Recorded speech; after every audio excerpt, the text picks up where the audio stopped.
ತಣ್ಣಗಾದಂತಹ Tipu fight ಈಗ ಮತ್ತೆ ಜೋರಾಗ್ತಾ ಇದೆ. ಯಾಕೆ ಟಿಪ್ಪು ಮತ್ತೆ ವಿಚಾರ ಯಾಕೆ ಬಂತು ಈಗ? ಸೊ ಕಾಂಗ್ರೆಸ್ ಬಿಜೆಪಿಯ ಮಧ್ಯೆ ಈಗ ಟಿಪ್ಪು ಫೈಟ್ ಜೋರಾಗಿದೆ. ಮೈಸೂರು ಏರ್ಪೋರ್ಟ್ ಟಿಪ್ಪು ಏರ್ಪೋರ್ಟ್ ಆಗುತ್ತಾ? ಈ ಹಿಂದೆ ಟಿಪ್ಪು ಎಕ್ಸ್ಪ್ರೆಸ್ ಟ್ರೈನ್ ಹೆಸರನ್ನ ಬಿಜೆಪಿ ಬದಲಿಸಿತ್ತು.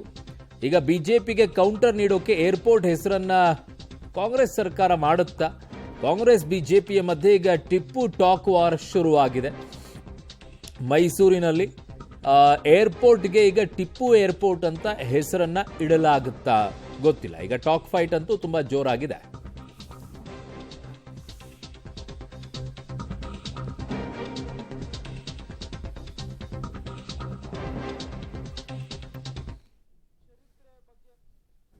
ಮಾಡೋಂಥದ್ದನ್ನ ತಾವುಗಳು ಮಾಡಬೇಕು ಅಂತ ನಾನು ಕೇಳ್ಕೊತೀನಿ. ನಾವೆಲ್ಲ ಚಿಕ್ಕದ್ರಿಂದನೂ ಟಿಪ್ಪು ಸುಲ್ತಾನ್ ಅವ್ರ ಬಗ್ಗೆ ಓದಿದ್ದೀವಿ.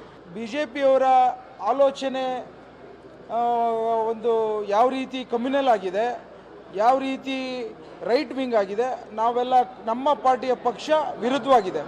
ಇವತ್ತು ಎಲ್ಲರನ್ನು ಒಳಗೊಂಡಂಥ ಸೆಕ್ಯುಲರ್ ಚಿಂತನೆ ಸಿದ್ಧಾಂತದ ಮೇಲೆ ನಾವಿದ್ದೀವಿ.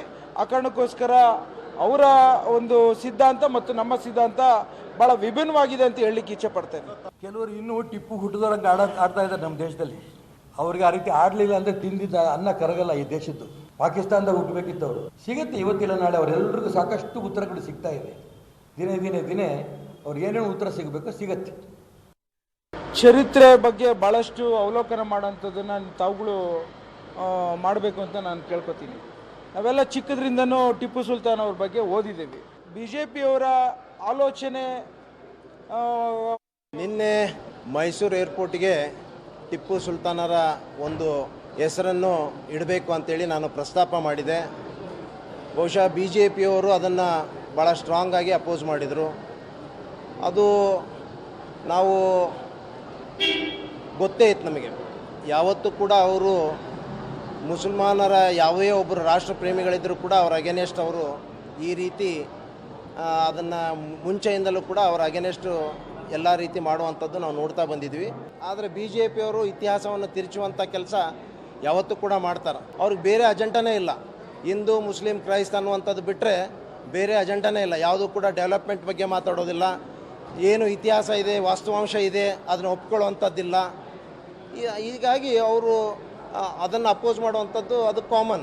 ಮೈಸೂರು ವಿಮಾನ ನಿಲ್ದಾಣಕ್ಕೆ ಟಿಪ್ಪು ಸುಲ್ತಾನ್ ಹೆಸರನ್ನು ಇಡಬೇಕು ಅನ್ನುವಂಥ ಸಲಹೆ ಬಂದಿದೆ ಅಂತ ಕೇಳಿದೆ. ಒಂದು ವೇಳೆ ಆ ಹೆಸರು ಬಂದರೆ ನಾವು ಹೋರಾಟವನ್ನು ಮಾಡ್ತೇವೆ.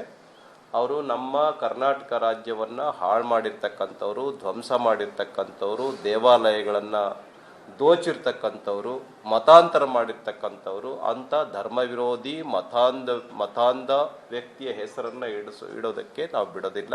4ನೇ ಕೃಷ್ಣರಾಜ ಒಡೆಯರ್ ನಮ್ಮ ಕರ್ನಾಟಕ ರಾಜ್ಯವನ್ನು ಕಟ್ಟಿರ್ತಕ್ಕಂಥವ್ರು, ಯೂನಿವರ್ಸಿಟಿಯನ್ನು ಕಟ್ಟಿರ್ತಕ್ಕಂಥವ್ರು, ಡ್ಯಾಮನ್ನು ಕಟ್ಟಿರ್ತಕ್ಕಂಥವ್ರು, ಆಮೇಲೆ ಬೆಂಗಳೂರನ್ನ ಕಟ್ಟೋದ್ರಲ್ಲೂ ಕೂಡ ಅವ್ರದ್ದು ಬಹಳ ದೊಡ್ಡ ಪಾತ್ರ ಇದೆ. ತಮ್ಮಲ್ಲಿದ್ದಂಥ ಒಡವೆಗಳನ್ನೆಲ್ಲವನ್ನು ಕೂಡ ಮಾರಾಟ ಮಾಡಿ ಡ್ಯಾಮ್ ಅನ್ನ ಕಟ್ಟಿರ್ತಕ್ಕಂಥ 4ನೇ